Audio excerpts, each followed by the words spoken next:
Poor boy secretly begged for coins on the street. He just wanted to buy his grandma's medicine without her knowing. But when she saw everything on TV, her reaction stunned the whole city. The wind sliced like a blade as 11-year-old Connor stitched patches onto his worn hoodie, smeared his face with ashes, and slipped out the back door. In the stillness of night, he became invisible. No one could know, especially her. But how far can a boy go for love of his grandmother? The steam from Martha's teacup rose in gentle wisps, dancing through the dim kitchen light before disappearing into shadows. She stared at the empty plate in front of her, rehearsing the lie she'd tell Connor when he asked if she'd eaten. "I had a big lunch," she whispered to herself, testing how the words would sound. At 72, Martha had become skilled at hiding hunger. Connor pushed open the front door, his 11-year-old frame silhouetted against the fading daylight. His backpack hung heavy with borrowed textbooks, another expense they couldn't afford. "Hey, Grandma, you eating dinner?" His voice still carried childhood's innocence, though his eyes held wisdom beyond his years. Martha smiled. "Already ate, sweetheart. There's soup for you on the stove." Connor's gaze lingered on her hollow cheeks, the way her cardigan hung loose where it once fit snugly. He nodded and ladled the watery soup, more broth than substance, into a chipped bowl. "How was school?" Martha asked, her weathered hands wrapped around her teacup for warmth. The heater had been broken for weeks. "Fine." Connor stirred his soup. Mrs. Peterson asked about the permission slip for the field trip. An uncomfortable silence settled between them. The $15 fee might as well have been $1,500. "I'll figure something out," Martha promised, though they both knew what that meant. Another bill would go unpaid. Later that night, Connor stood before the open refrigerator, its barren shelves illuminated by a single flickering bulb. A half-empty milk carton, 3 eggs, a heel of bread turning stale. He closed the door and pressed his forehead against it, eyes shut tight against tears. At school the next day, Connor sat in the cafeteria, watching other kids eat their lunches. His stomach growled, a hollow reminder of the breakfast he'd skipped so there'd be enough milk for tomorrow. "Want half my sandwich?" Jason offered, sliding into the seat beside him. Connor shook his head. "Not hungry." "You're never hungry," Jason said, but left half his sandwich anyway when he went to play basketball. Connor ate it in small, careful bites, savoring each mouthful. That evening, he found Martha at the kitchen table, medical bills spread before her like a losing hand of cards. She quickly gathered them when she heard his footsteps. "Just some paperwork," she said, forcing brightness into her voice.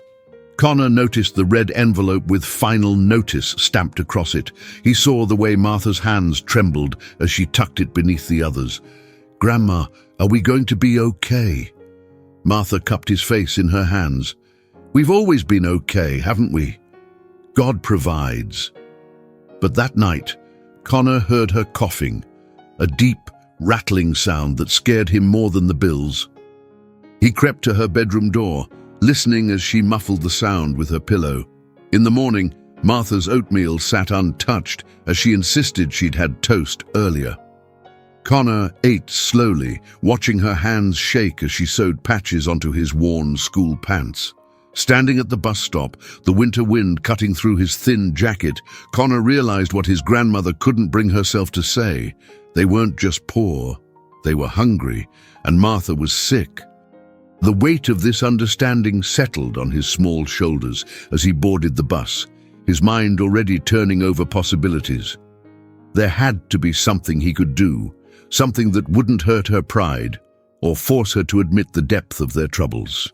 He was only 11, but in that moment, Connor made a decision that would change everything. The attic stairs creaked beneath Connor's weight as he climbed into the musty darkness. Dust particles danced in the beam of his flashlight, swirling like memories stirred from their resting places. He hadn't been up here since Grandpa Joe died 3 years ago. Connor aimed the light at the far corner, where cardboard boxes held the remnants of his grandfather's life. He knew what he was looking for: clothes, shoes, anything he could use. "Sorry, Grandpa," he whispered, pulling open the first box. Inside, he found what he needed: an old flannel shirt, patched work pants, a faded denim jacket. Connor held the jacket to his nose, inhaling deeply. It still smelled faintly of pipe tobacco and motor oil. Below, Martha slept fitfully, her cough punctuating the silence. Connor worked quietly, gathering his supplies: needle and thread from Martha's sewing basket, scissors from the kitchen drawer, a black marker, and an old backpack. Back in his room, Connor spread the clothes on his bed and began transforming them. He cut strategic holes in the knees of the pants, frayed the edges of the flannel shirt, and dirtied everything with dust from the attic floor. Next, he took his own grey hoodie, his favorite with the school logo on the front, and began sewing patches onto it from scraps of the flannel shirt. His fingers were clumsy, nothing like Martha's skilled hands, but he persisted, pricking himself several times. A drop of blood landed on one patch, and Connor decided to leave it there. It made everything look more authentic. With the marker, he wrote Ben inside the collar of the hoodie. A new identity, someone who wasn't Connor Mitchell, Martha's beloved grandson, someone who could beg without shame. Rain pelted the windows as Connor tried on his disguise for the first time. The baggy clothes hung off his frame. He rubbed dirt on his face, messed up his hair, and practiced a hunched posture. In the mirror, a street kid stared back at him, desperate, hungry, forgettable. "Perfect," he whispered. At midnight, with rain still falling, Connor slipped out his bedroom window. The cold hit him immediately, seeping through the intentional holes in his clothes. His teeth chattered as he made his way downtown, staying in shadows, avoiding the occasional passing car. The bus terminal was his destination, a place where people came and went at all hours, where a kid begging might go unnoticed by authorities, but seen by those with spare change. Connor found a spot near the entrance, partially sheltered from the rain. He sat on the wet pavement, pulled his knees to his chest and waited, his heart hammered against his ribs. A middle-aged man in a business suit approached, umbrella in hand. "Excuse me," Connor said, his voice deliberately shaky. The words he'd rehearsed a dozen times in his bedroom tumbled out. "I'm just hungry, sir. Anything helps." The man hesitated, then dropped $1 into Connor's outstretched hand before hurrying away. $1. Connor clutched it like a precious stone. By morning, he had collected $7.38, enough for Martha's heart medication. The next night, he ventured to the plaza where street musicians played for tips. As a group performed Amazing Grace, Connor stood nearby, his grandfather's cap on the ground before him. The juxtaposition of the beautiful music and the dirty child moved several listeners to drop bills instead of coins. In the terminal bathroom, Connor counted his night's earnings, $19 and change. He stashed the money in a plastic bag, then washed his face. For a moment, Connor Mitchell stared back from the mirror before he reapplied the dirt. "I'm just hungry, sir," he practiced again, making his voice smaller, more desperate. "Anything helps." It became his nightly ritual. While Martha slept, Connor became Ben, the forgotten child of the streets. He learned where to stand, what to say, who to approach. He learned to disappear when police cars slowed down. One night, a security guard at the bus terminal grabbed his arm. "You can't beg here, kid. Where are your parents?" Connor lowered his eyes. "Don't have any." The guard's grip softened, but his voice remained firm. "You can't stay here. There are shelters." "I'm fine," Connor interrupted, pulling away. "I won't bother anyone." He moved to the train station that night, heart pounding, fear giving way to determination. He couldn't get caught. Martha needed him. As dawn approached, Connor returned home, carefully counting his money before hiding it beneath a loose floorboard in his closet. $73. Soon, it would be enough. He fell into bed exhausted, his fingers raw from the cold, his voice hoarse from asking for help. But for the first time in weeks, he slept without worry gnawing at his insides. Martha would be okay. He would make sure of it. Connor knew taking the blue mug was risky. Martha treasured it, a gift from Grandpa Joe on their 40th anniversary, with faded daisies painted around the rim. But plastic cups and tin cans weren't earning enough sympathy. He needed something that looked like it belonged to someone who once had a home. He slipped the mug into his backpack, whispering an apology to both his grandparents. That evening, as Martha dozed in her armchair, Connor kissed her forehead. "I'm going to bed early, Grandma. Got a math test tomorrow." "Study hard," she murmured, her face pale in the lamplight. Outside, the autumn air carried the first hint of winter. Connor pulled his patched hoodie tight around him and headed for the Central Plaza, where Friday night crowds gathered around street performers and food carts. He positioned himself near a saxophone player, far enough away not to intrude, close enough to benefit from the gathered audience. The blue mug sat on the ground before him, its chipped rim and faded flowers a stark contrast to the gleaming instrument. "Spare change for food?" Connor asked softly as people passed. Some ignored him. Others dropped coins or small bills into the mug. One woman bent down. "Where are your parents, honey?" Connor lowered his gaze. "Don't have any." She pressed a $10 bill into his hand. "Get something hot to eat tonight, okay?" "Yes, ma'am. Thank you." As the night deepened, the crowd thinned. Connor gathered his earnings, nearly $30, and tucked them into his sock. He was about to leave when he noticed an elderly man watching him from a nearby bench. The man's clothes were worn, his beard grey and untrimmed. Beside him sat a small camping stove and a dented pot. "Come here, boy," the man called. Connor hesitated, then approached cautiously. "How long you been on the streets?" the man asked, stirring something in the pot. "A while," Connor answered vaguely. The man nodded, as if this confirmed something. He ladled soup into a plastic container. "Eat." "I'm okay." "Eat," the man insisted. "Getting cold out. Need something warm inside you." Connor accepted the container. Steam rose from the simple broth, carrying the scent of vegetables and something savory. He hadn't realized how hungry he was until the first spoonful touched his lips. "Thank you," he said, his voice suddenly thick. "Name's Walter," the man said. "You got a spot to sleep?" Connor nodded, though his bed was miles away. "I'm good." Walter studied him, eyes narrowed. "You're new to this. Still got softness in your face." Connor said nothing, focusing on the soup. "Streets will take that," Walter continued. "Take everything if you let them." When Connor finished eating, he tried to return the container, but Walter waved him off. "Keep it. Might need it again." Later that night, in an alley behind the pharmacy, Connor counted his money by flashlight. He'd been collecting for 2 weeks now, $212, almost enough for Martha's medication and the overdue heating bill.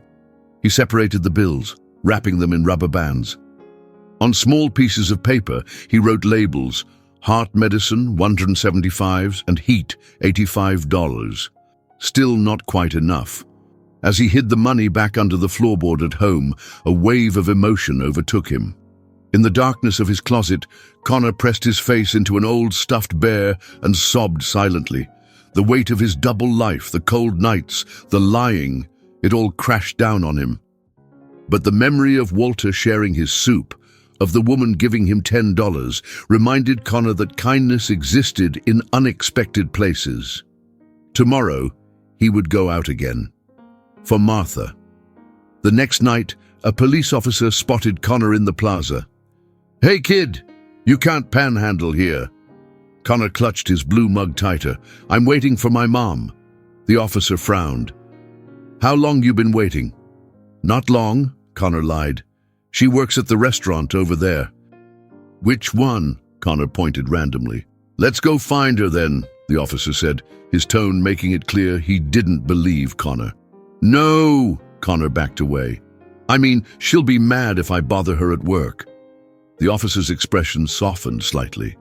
"Look, kid, if you need help—" Connor ran, the blue mug still clutched in his hand, coins jingling inside it.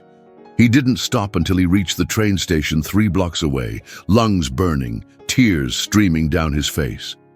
The officer had seen him, really seen him, not as Ben the street kid, but as what he was, a child who shouldn't be out alone at night. For the first time, Connor realized he wasn't just playing a role. In the eyes of the world, he had become exactly what he was pretending to be. The television hummed in the background as Martha sipped her evening tea.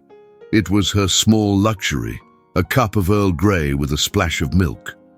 Connor had insisted on buying the tea last week, saying his teacher had given him a gift card to the grocery store for good grades. Another small lie in an increasingly complex web. On screen, the local news anchor introduced a segment on youth homelessness. "Tonight, Channel 9 investigates the growing problem of children living on our streets." Martha's attention drifted as she reviewed the day's mail. Another medical bill, another payment she couldn't make. Her heart medication was running dangerously low. The reporter's voice continued. "We found children as young as 10, sleeping in bus stations, train terminals, and abandoned buildings." The camera panned across the train station, focusing on a small figure huddled on a bench, apparently asleep. A patched hoodie, dirty jeans, a blue mug clutched protectively against his chest. Martha froze, teacup halfway to her lips. That mug. She knew every chip, every faded petal of those painted daisies. Joe had given it to her on their anniversary, the year before his heart attack. This young boy, who appears to be no more than 12, refused to speak with us, the reporter continued. "Sources say he's been spotted around the city for several weeks." The camera zoomed in briefly on the sleeping child's face, partially hidden by the hood, a smudge of dirt on one cheek. The teacup slipped from Martha's fingers, shattering on the hardwood floor. Tea splashed across her slippers, but she didn't notice. Her eyes remained fixed on the screen, on the blue mug with faded daisies. "Connor," she whispered, her voice barely audible. With trembling hands, she reached for the phone and dialed Connor's friend Jason. "Is Connor staying at your house tonight?" she asked, trying to keep her voice steady. "No, Mrs. Mitchell. I haven't seen him since school." Martha hung up and walked unsteadily to Connor's bedroom. She pushed open the door, praying she'd find him asleep in bed. The room was empty. She opened his closet, searching for clues. Nothing seemed unusual until her fingers found a loose floorboard. Underneath, wrapped in labeled bundles, was cash, hundreds of dollars. Heart medicine, $175, heat, $85, electricity, $62. Martha sank to the floor, the money clutched in her shaking hands. "Oh, Connor," she whispered, "what have you done?" She didn't call the police, didn't call anyone. Instead, she returned to the living room and waited, the broken teacup still on the floor, the news long since moved on to other stories. When she heard Connor's bedroom window slide open around 2 a.m., Martha remained in her armchair, unsure what to say or do. Footsteps padded softly down the hall. Connor, still in his dirty clothes, the blue mug in hand, froze when he saw her sitting in the dark. "Grandma, why are you up?" Martha couldn't speak. Tears streamed down her face as she held up the bundles of cash. Connor's face drained of color. "I can explain. I saw you," she whispered. "On the news." The blue mug slipped from Connor's hand, rolling across the floor, but not breaking. The sound seemed to echo in the silent house. "I just wanted to help," he said, his voice small. Martha stood slowly, crossing to Connor. She knelt before him, her arthritic knees protesting, and took his dirty face in her hands. His skin was cold, his eyes huge with fear and shame. "How long?" she asked. 3 weeks, he admitted. Martha pulled him into her arms, holding him as if he might disappear. "Why didn't you tell me how bad things were? You were already worried about everything. I didn't want you to worry more." That night, Martha didn't scold him, didn't forbid him from going out again. She just held him until he fell asleep on the couch, exhausted from his secret life. Then she retreated to her bedroom and closed the door. For 3 days, she barely emerged, speaking only when necessary, her eyes red-rimmed and distant. Neighbors called, having seen the news segment. The phone rang constantly until Martha unplugged it. "Are you mad at me?" Connor finally asked on the 3rd day, standing uncertainly in her doorway. Martha looked up from the Bible in her lap. "No, sweetheart. I'm mad at myself." "Why?" "Because I'm supposed to take care of you, not the other way around." She turned her face to the window, where rain streaked the glass like tears. "A grandmother is supposed to protect her grandson from the world, not send him out into it to beg." Connor sat beside her on the bed. "You didn't send me. I chose to go." Martha closed her eyes, unable to look at him.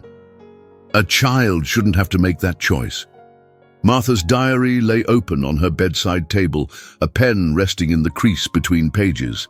Her handwriting, once elegant, had grown shaky with age and emotion. "My dearest Connor, how do I begin to tell you what's in my heart? The shame I feel knowing you've been sleeping on benches, begging for strangers' kindness, all because I couldn't provide for you properly.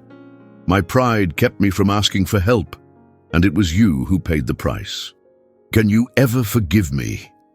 The entry stopped there, the page wrinkled from fallen tears. Martha tore it out, crumpled it in her fist, then smoothed it out again. She folded it carefully and placed it in an envelope with Connor's name. Her chest felt tight, a familiar pressure that had been growing worse. The doctor had warned her last month that without the medication, her heart condition would deteriorate rapidly. She'd hidden the severity from Connor, not wanting to frighten him. The cough came suddenly, deep and violent. Martha pressed a handkerchief to her mouth. When she pulled it away, spots of blood stained the white fabric. "Grandma, you okay?" Connor called from the kitchen where he was making breakfast. "Fine, sweetheart," she called back, quickly hiding the handkerchief. "Just getting dressed." At the local clinic later that morning, the diagnosis confirmed her fears. Early-stage pneumonia, complicated by her existing heart condition. "You need to be hospitalized, Mrs. Mitchell," the doctor said. "Your condition could deteriorate quickly without proper care." Martha shook her head. "I can't.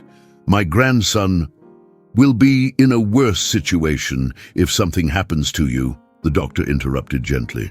"At least let us prescribe antibiotics." Martha left with a prescription she couldn't afford, tucking it into her purse alongside Connor's letter.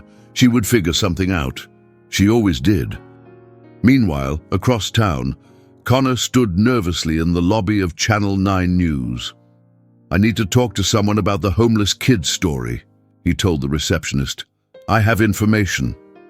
Minutes later, he sat across from Ted Wilson, the reporter who had filmed him sleeping at the train station. "You're the boy from the bench," Ted said, recognition dawning. "The one with the blue mug."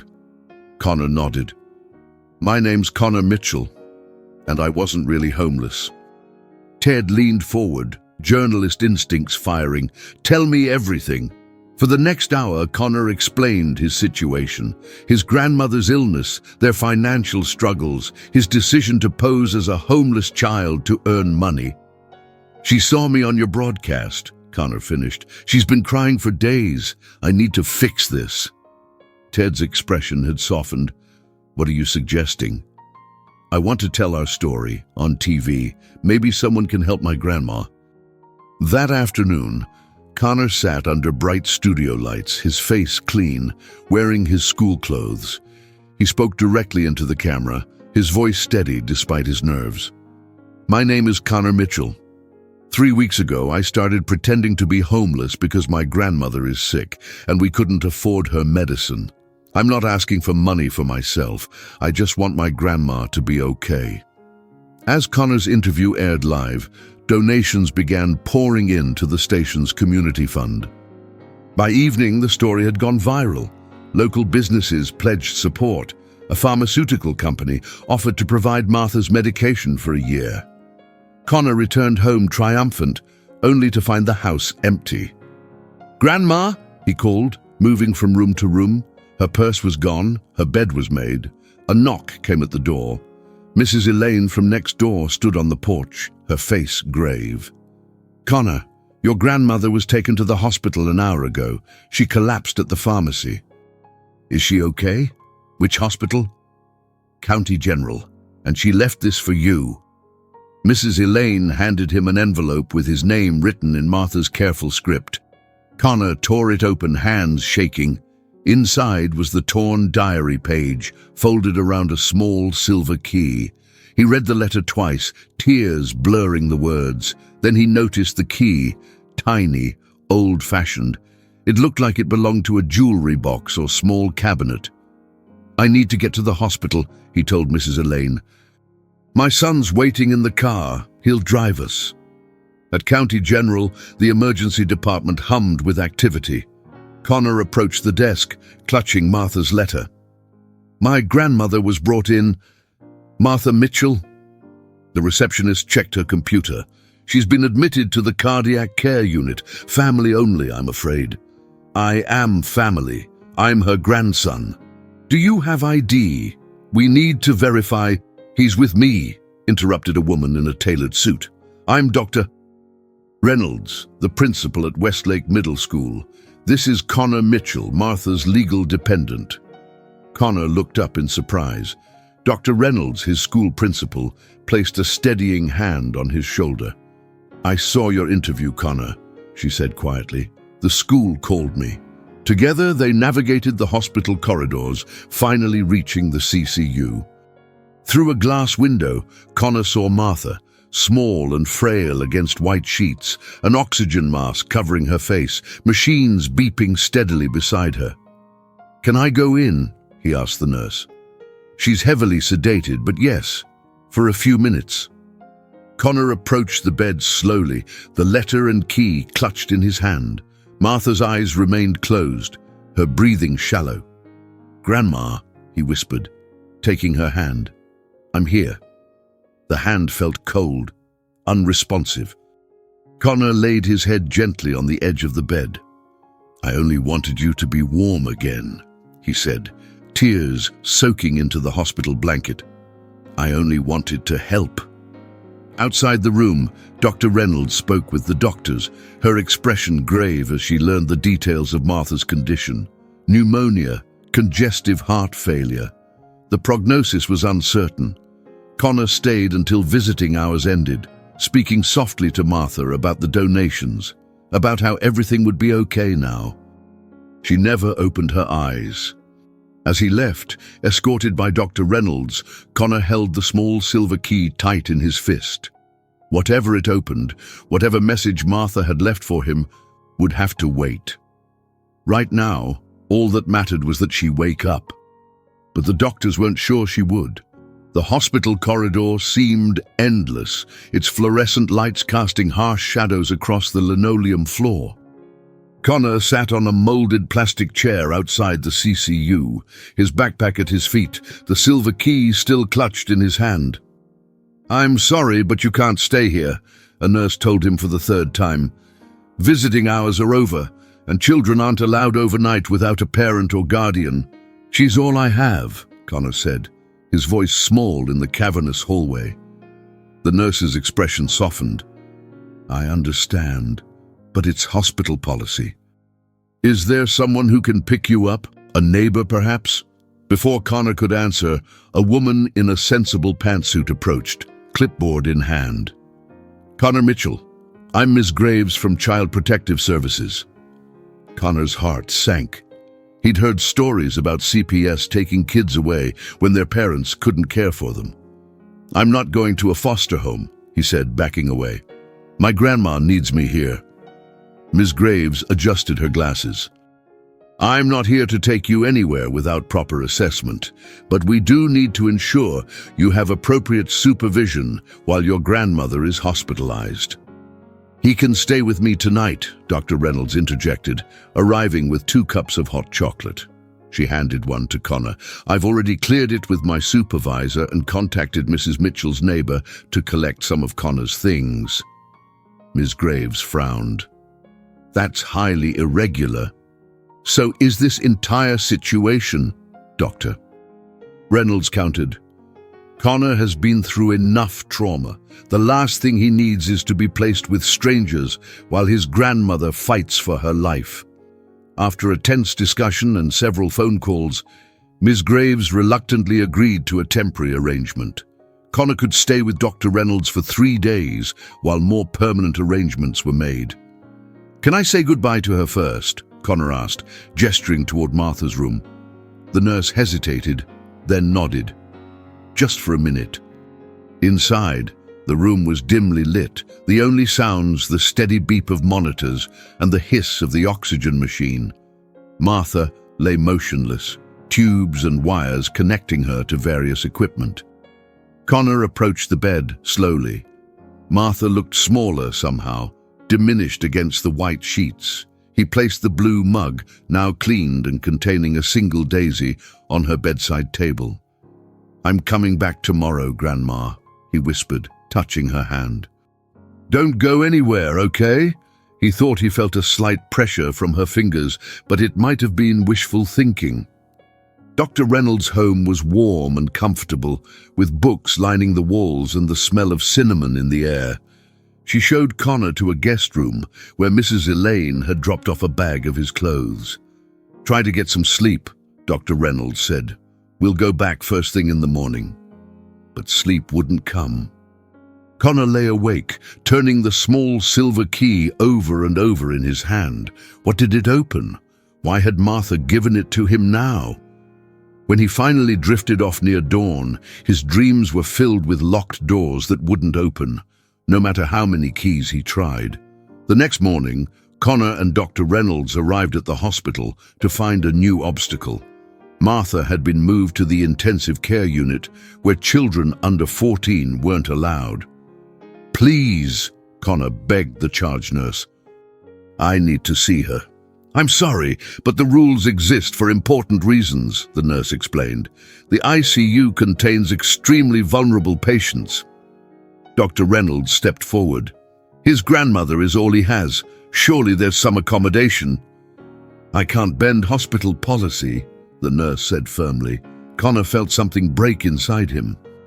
After everything, the nights on cold benches, the begging, the money he'd raised, the public confession, he still couldn't reach Martha when she needed him most. "This isn't fair," he shouted, his voice echoing down the corridor. "She needs me!"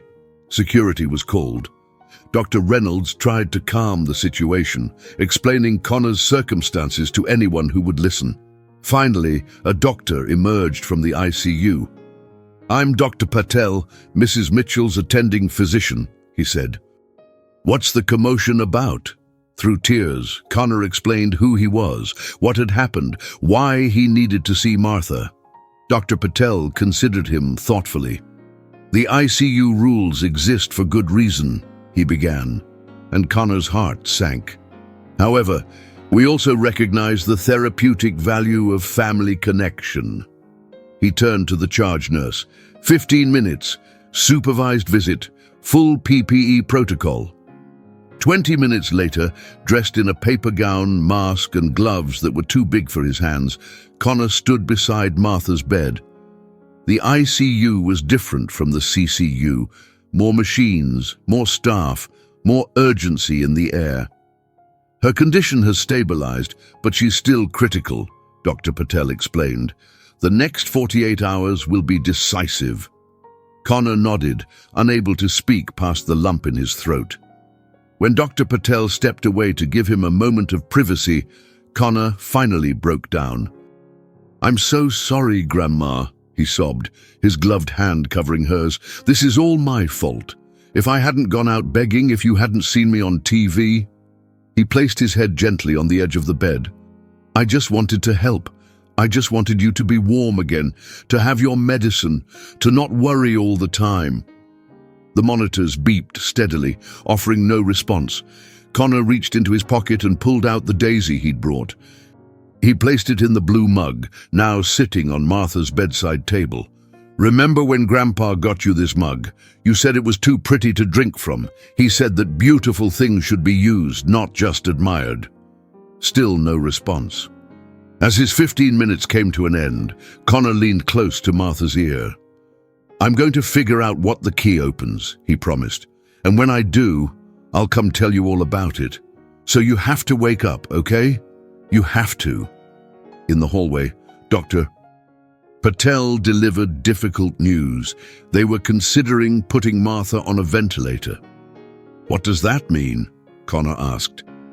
"It means she needs more help breathing," Dr. Patel explained. "Her body is very tired." "Will she get better with the ventilator?" Dr. Patel's hesitation told Connor everything. "We're doing everything we can." That night in Dr. Reynolds' guest room, Connor curled into a ball on the bed, clutching Martha's letter and the small silver key. The bed was soft, the room warm, but he'd never felt colder or more alone. "Please don't leave me," he whispered into the darkness. "Please, Grandma, I'll never pretend to be someone else again. I'll never lie. Just please don't go." The call came at 3:17 a.m. Dr. Reynolds answered, her voice thick with sleep, then sat up rigidly in bed. Connor, who hadn't really been sleeping, appeared in her doorway as she hung up. "Is she gone?" he asked, his small frame silhouetted against the hallway light. Dr. Reynolds shook her head. "Her condition has worsened. They're asking about end-of-life decisions." Connor didn't cry. He'd moved beyond tears to a hollow, echoing emptiness. "Can we go now?" "Connor, it's the middle of the night." "Please," he said, "I need to be there." 20 minutes later, they pulled into the hospital parking lot. The night was cold, the kind that seeps into bones and lingers. Stars peppered the sky, indifferent to the dramas unfolding beneath them. The hospital was quieter at night, the usual bustle replaced by a hushed efficiency. Dr. Patel met them in the ICU waiting room, his face grave. "Mrs. Mitchell's organs are beginning to fail," he explained gently. "We've put her on a ventilator, but her body may not be strong enough to recover." "What happens now?" Connor asked, his voice steadier than he felt. "We continue supportive care, but—" Dr. Patel hesitated. "The medical team will meet tomorrow to discuss whether further interventions would be beneficial or simply prolong suffering." The words hung in the air, their meaning clear even to 11-year-old ears. They were giving up. "Can I see her?" Connor asked. Dr. Patel nodded. "Briefly. She's heavily sedated and won't be conscious." This time, Connor didn't need to don protective gear. Martha had been moved to a private room at the end of the ICU corridor, a quiet space where families could say goodbye. Connor entered alone, the door closing softly behind him. The room was dimly lit, peaceful in a way that made his heart ache. Martha lay still, the ventilator breathing for her, its rhythmic whooshing the only sound. He approached slowly, taking in every detail, her silver hair spread across the pillow, her hands resting motionless on the blanket, the blue mug with its single daisy sitting on the bedside table. "Hi, Grandma," he whispered, pulling a chair close to the bed. "It's me." The machines continued their work, unaffected by his presence. Connor took her hand carefully, mindful of the IV line. Her skin felt papery and cool. "The doctors say you're really sick." His voice caught. "They're meeting tomorrow to decide if they should keep helping you or let you go." He swallowed hard, fighting back tears. "I found out what the key opens," he lied, hoping somehow she could hear him. "It's amazing, Grandma. You have to wake up so I can show you." Nothing, not even a flicker of response. Connor laid his head on the edge of the bed, still holding her hand.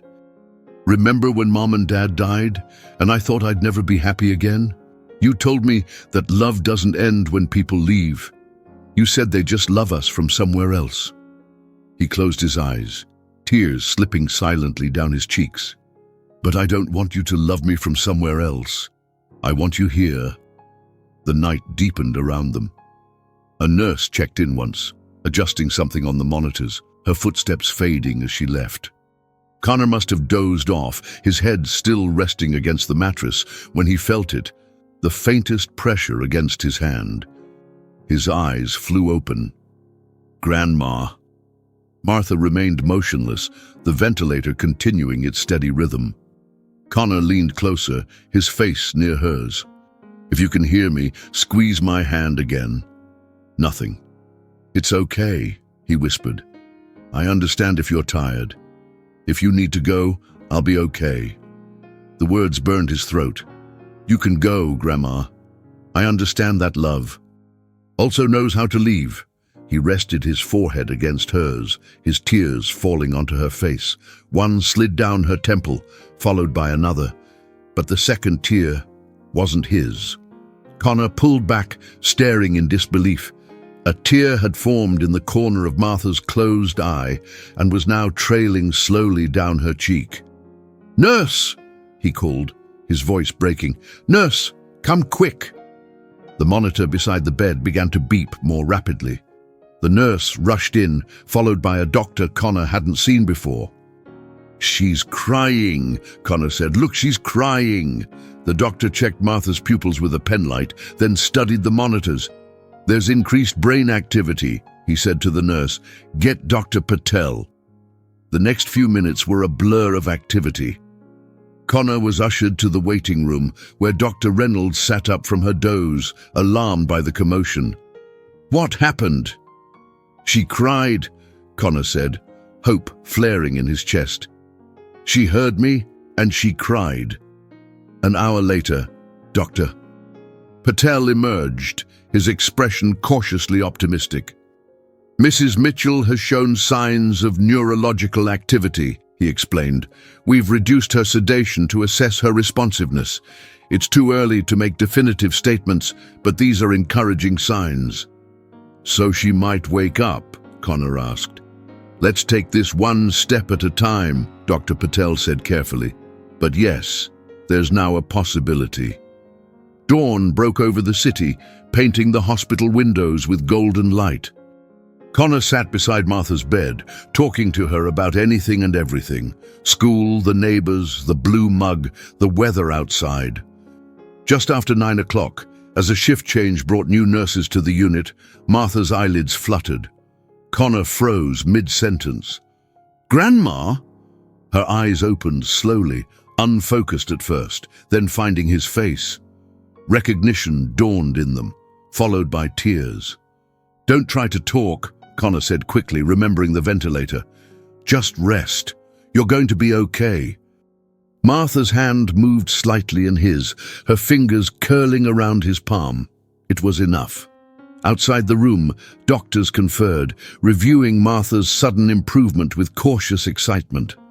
Terms like remarkable recovery and unexpected response floated through their discussions. Connor understood none of the medical details. He only knew that his grandmother had heard him in that dark, quiet moment when he'd finally accepted she might leave, and she had chosen to stay. The tear that had changed everything. 3 days later, Martha was breathing on her own again. The ventilator had been removed, replaced by a simple oxygen tube beneath her nose. Color had returned to her cheeks, and though she was still weak, the doctors now spoke of recovery rather than end-of-life care. Connor sat by her bedside, homework spread across his lap. He'd returned to school that morning, reassured by Martha's improvement and Dr. Reynolds' promise to sit with her while he was gone. "How was school?" Martha asked, her voice still raspy from the ventilator. Connor looked up and smiled. "Fine. Jason asked when you're coming home." "Soon, I hope." Martha shifted against her pillows. "The doctor said maybe next week." if I keep improving." A comfortable silence fell between them. Connor worked on his math problems while Martha dozed intermittently. This had become their routine over the past few days, being together without needing to fill every moment with words. As afternoon sunlight streamed through the window, Martha opened her eyes and studied Connor's face. "Connor," she said softly, "we need to talk about what happened." He set his pencil down, stomach tightening. "I know it was wrong to lie about being homeless. I'm really sorry." Martha raised her hand to stop him. "Not that. Come closer." Connor moved his chair nearer to the bed. Martha reached out, her fingers tracing the contours of his face as if memorizing them. "I knew," she said simply. "Knew what?" "I knew what you were doing from the very first night." Connor stared at her, uncomprehending. "But how? I was so careful." Martha smiled, a knowing sadness in her eyes. "Grandmothers know things. Your muddy shoes by the door, the smell of the streets on your clothes, the way you'd check your pockets before putting things in the laundry. Why didn't you stop me?" "At first, I was going to." Martha looked toward the window, where a slice of blue sky was visible. "I stayed up waiting for you to come home that first night, ready to forbid you from ever doing it again." She turned back to Connor. "But when you climbed through your window, I saw your face. You looked proud, like you'd solved a great problem. I couldn't take that away from you." "But I was begging," Connor said, shame coloring his voice. "You were surviving," Martha corrected.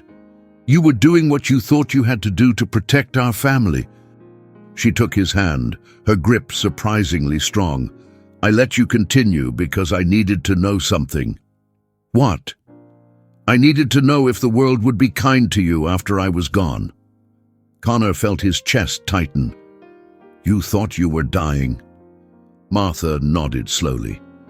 "My doctor had been clear about what would happen without the medication. I was preparing myself and trying to prepare you in my own way." Tears filled Connor's eyes. "But you saw people help me. You knew the world had good in it." "Yes," Martha smiled. "The old man who shared his soup, the woman who gave you extra money for hot food, even that security guard who tried to get you to a shelter. They all showed me that humanity would look after my boy." She brushed a tear from Connor's cheek. "What I didn't expect was that seeing you on that news broadcast would break my heart so completely. Not because you were begging, but because you had to, because I had failed you." "You never failed me," Connor insisted. Martha shook her head. "Pride is a terrible thing, Connor. My pride kept me from asking for help, from applying for assistance programs, from letting our church know how bad things had gotten. My pride nearly cost you your childhood, and nearly cost me my life."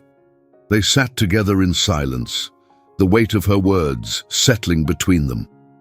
In the corridor outside, hospital staff moved efficiently about their duties. A cart with lunch trays rattled past. "The key," Connor remembered suddenly. "The silver key you left me. What does it open?" Martha smiled, a hint of mystery in her eyes. "Not yet. When we get home, I'll show you. Some surprises are worth waiting for." Later that afternoon, Connor stood by the window in Martha's room, watching pigeons gather on the ledge outside. Behind him, Martha spoke quietly with Dr. Patel about her treatment plan and recovery timeline. A nurse entered with a wheelchair. "Time for your scan, Mrs. Mitchell." "Oik." As they prepared to take Martha for her test, Connor leaned down and hugged her gently. "I'll be here when you get back," he promised. Martha held his face in her hands. "I know you will. You always are." Watching the wheelchair disappear down the corridor, Connor felt a profound shift inside himself. For weeks, he'd carried the weight of their survival, constructing an elaborate deception out of love and desperation. Now, knowing Martha had seen through it all, had allowed it to continue out of her own love, he felt both lighter and somehow more anchored. They would be okay. Not because of the donations or the community support that had poured in after his TV appearance, but because they had each other. Whatever the silver key unlocked, whatever challenges lay ahead, they would face them together. The secret was out. The truth was known. And in that truth, Connor found a freedom he hadn't expected. The freedom to simply be a child again, loved and protected by his grandmother, even as he loved and protected her in return. The day Martha came home from the hospital, the neighborhood turned out to welcome her. Mrs. Elaine had organized a cleaning crew to make the house spotless. Mr. Rodriguez from down the street had fixed the broken heater.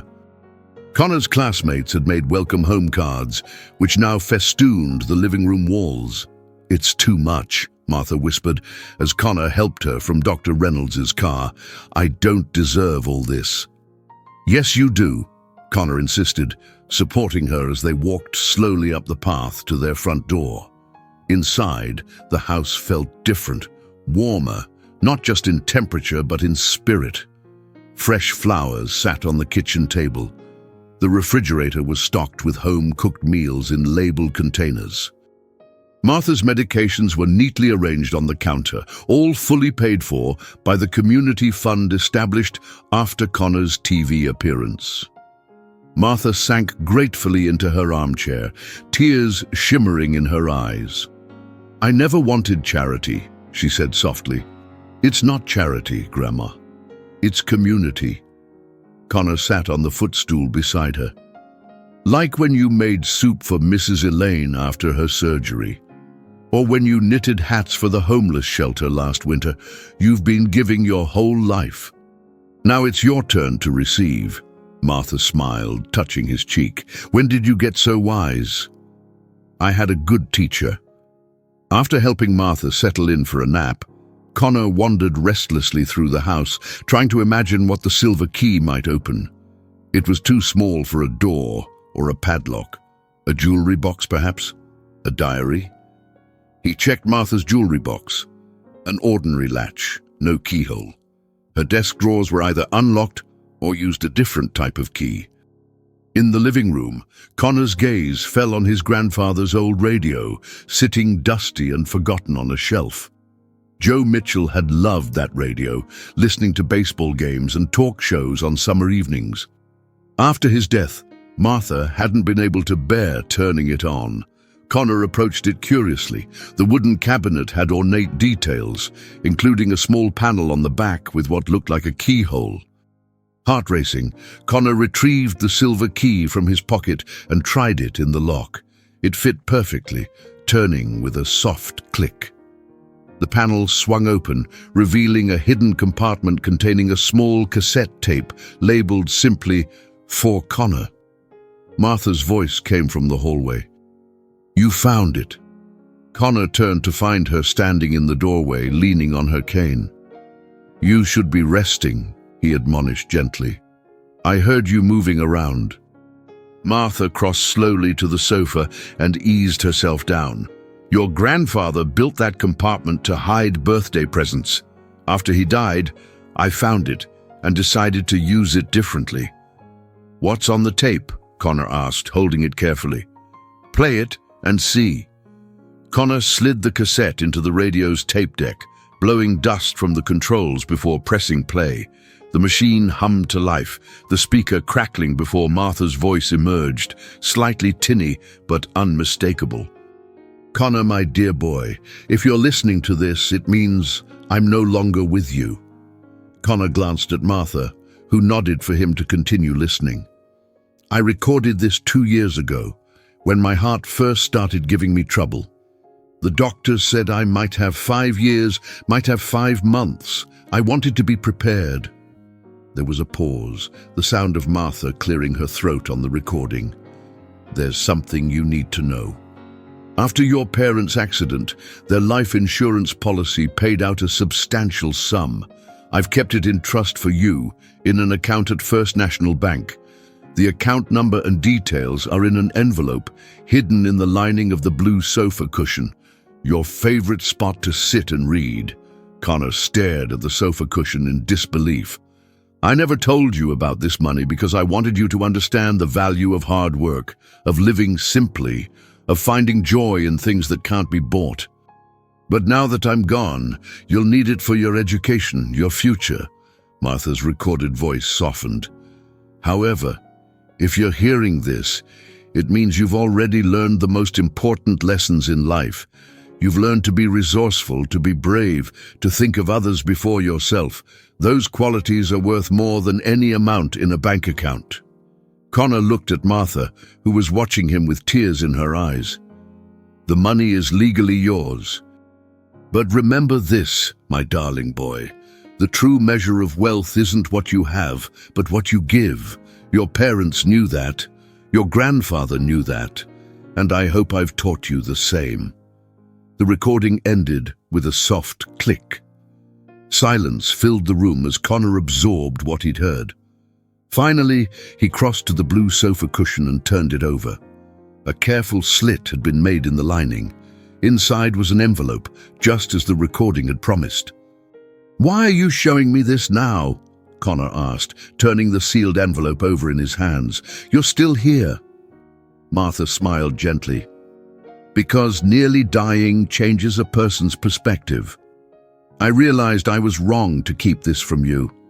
Secrets, even well-intentioned ones, can do more harm than good. We both learned that the hard way." Connor opened the envelope. Inside was a bank statement showing an account in his name, with a balance that made his eyes widen. "This is a lot of money." "Your parents wanted to make sure you'd be taken care of," Martha explained. "I was supposed to use it for your needs, but I was too proud. I wanted to provide for you myself. Look where that got us." Connor sat beside her on the sofa, still holding the statement. "What do we do with it now?" "That's up to you," Martha said. "It's your inheritance." Connor stared at the numbers on the page, thinking of all they'd been through. The cold nights, the empty refrigerator, the unpaid bills, the begging. Then he thought of Walter sharing his soup, of the woman giving him money for hot food, of Mrs. Elaine organizing the neighbors to help. "I have an idea," he said slowly, "but I need to think about it more." Martha patted his hand. "Take all the time you need. We're not in any rush anymore." That evening, they sat together at the kitchen table, eating Mrs. Rodriguez's chicken soup and fresh bread. The house was warm. The refrigerator was full. Martha's pill organizer held all the medicine she needed. "I never thought we could have this again," Martha said, looking around the kitchen. "Comfort, security." Connor smiled, but his mind was elsewhere, turning over possibilities, forming a plan. Later, as she tucked him into bed, a reversal of their usual routine, Martha kissed his forehead. "What are you thinking about with that money?" she asked. "College? A new house?" Connor shook his head. "Something better, but it's a surprise." Martha raised an eyebrow. "More secrets." "Just for a little while," Connor promised. "A good surprise this time." As moonlight filtered through his bedroom window, Connor lay awake, thinking about everything that had happened. The desperate plan that had nearly cost his grandmother's life, the community that had rallied around them, the inheritance that had been waiting all along, if only pride hadn't stood in the way. Tomorrow, he would visit the bank. He had decisions to make, decisions that would honor his parents' memory, his grandmother's sacrifices, and the lessons he'd learned on those cold nights with the blue mug in his hands. The bank manager looked skeptical as Connor sat across from her, Martha at his side. "You want to do what with the account?" Ms. Winters asked, glancing between them. "I want to donate half of it," Connor repeated, "to establish a fund for medication assistance for seniors in our neighborhood." Ms. Winters adjusted her glasses. "That's very generous, but this is a significant sum. Perhaps you should take some time to consider—" "I have considered it," Connor interrupted politely. "For 3 days now." Martha squeezed his hand, pride shining in her eyes. "And what about the remaining funds?" Ms. Winters asked.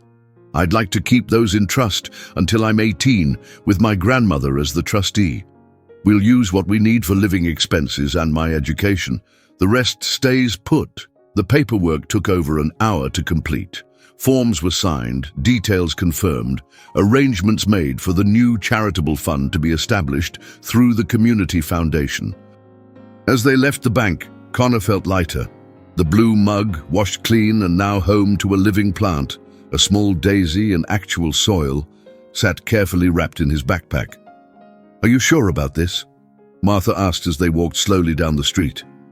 "That money was meant for your future." Connor adjusted his pace to match his grandmother's careful steps. "My future is secure as long as I have you. And now other grandmas and grandpas won't have to choose between medicine and food." They stopped at the corner, waiting for the light to change. Across the street, the hospital where Martha had nearly died stood gleaming in the morning sun. "One more stop?" Connor asked. Martha nodded. "One more." The geriatric ward was on the 4th floor. Connor and Martha made their way there, carrying a large envelope and the potted daisy in the blue mug. At the nurses' station, they asked for Dr. Patel, who appeared moments later, surprise evident on his face. "Mrs. Mitchell, Connor, what brings you back so soon? Is everything all right?" "Better than all right," Martha assured him. "We have something for the hospital." Connor handed Dr. Patel the envelope. Inside was documentation of a new fund established specifically for cardiac and respiratory medication assistance for elderly patients without adequate insurance coverage. "This is extraordinary," Dr. Patel said, scanning the documents. "The amount is very generous." "It's in memory of my parents," Connor explained, "and in honor of my grandmother." "And the plant?" Dr. Patel asked, gesturing to the blue mug with its flourishing daisy. "That's for the nurses' station," Connor said. A reminder that even small things can make a difference. As they left the hospital, Martha leaned more heavily on her cane. "I'm tired," she admitted. "But it's a good tired." They took a taxi home, both lost in their own thoughts. The house welcomed them back, warm and secure in a way it hadn't been for years. On the porch, Martha paused, looking at Connor with a question in her eyes. "You gave away half your inheritance. Do you regret it?" Connor shook his head. "No, money can't buy what matters most." "And what's that?" "The things we already have. Each other, a home, a community that cares about us." He helped her up the steps. "Besides, we have enough now. More than enough." Inside, Connor settled Martha in her armchair with a cup of tea. The phone rang, Mrs. Elaine checking in. While Martha chatted with her neighbor, Connor went to his room and retrieved his backpack. From its depths, he pulled out a worn notebook. Inside, he'd kept a record of every person who had helped him during his time as Ben, the homeless boy. The old man who shared his soup. The musician who let him stand nearby while collecting tips. The woman who gave him $10 for hot food. Even the security guard who had tried to get him to a shelter. He hadn't been able to thank them properly then, but now he could pay their kindness forward. Connor turned to a fresh page and began to write a plan. Simple acts of anonymous generosity he could perform throughout the neighborhood. No recognition, no public donations. Just quiet help for those who needed it most. When Martha called him for dinner, he tucked the notebook away. His new secret wasn't about desperation or survival. It was about giving back, about honoring those who had shown kindness when he'd needed it most. That evening, as the sunset painted the sky in brilliant oranges and pinks, Connor and Martha sat on the porch swing. Their shoulders touched, connection in the simple contact. "Do you think my parents would be proud?" Connor asked, watching a pair of cardinals flit between trees. Martha's arm went around him, pulling him close. "They couldn't possibly be prouder than I am." Connor rested his head against her shoulder, content in a way he hadn't been for months. The blue mug with its daisy sat on the porch rail, a reminder of their journey. "You know," Martha said thoughtfully. Your grandfather used to say that silence speaks louder than words when it's filled with action. Connor nodded. I like that. As darkness fell, they remained on the porch, the gentle creaking of the swing a counterpoint to the evening sounds of the neighborhood. No more secrets lay between them. No more desperate measures needed to be taken. Just a boy and his grandmother moving forward together, their love for each other proven in the crucible of hardship and emerging stronger than before. And in Connor's room, tucked beneath his pillow, a notebook filled with plans for anonymous kindness. Proof that sometimes silence truly is worth more than gold.